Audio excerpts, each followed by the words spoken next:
Kelahiran manusia di dunia semata hanyalah untuk mempersiapkan kematian. Meski ditakuti, kematian memiliki hikmah yang apabila difahami akan mendatangkan ketakwaan dan ketenangan dalam menghadapinya. Ketika berbicara kematian, terdapat dua objek yang terkena dampaknya. Pertama, orang yang meninggal dunia. Kedua, keluarga atau orang yang terdekat yang ditinggalkannya. Bagi orang yang mengerti hikmah kematian, maka ia akan memandang hidup sebagai ujian sekaligus ladang untuk menyuburkan amal ibadah yang ditanamkan sepanjang hidup, hingga kelak memetik hasilnya ketika hayat sudah lepas dari badan.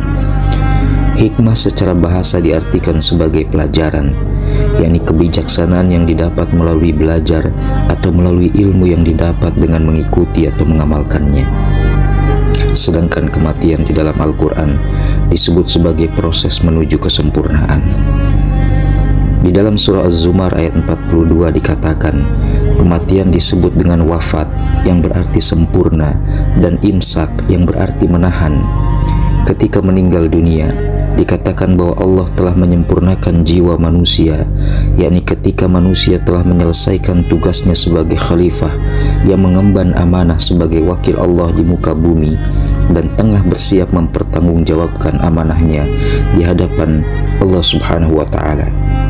Dari sini maka dapat diartikan bahwa hikmah kematian adalah memahami hakikat kematian serta mengikuti sifat-sifat yang dibawanya sebagai pelajaran hidup di dunia agar selamat sampai akhirat.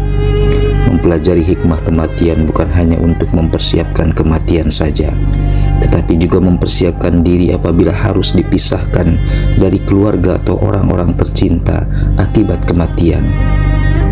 Para ulama menyikapi kematian sebagai pelajaran yang menghentikan mereka dari buayan nafsu dunia.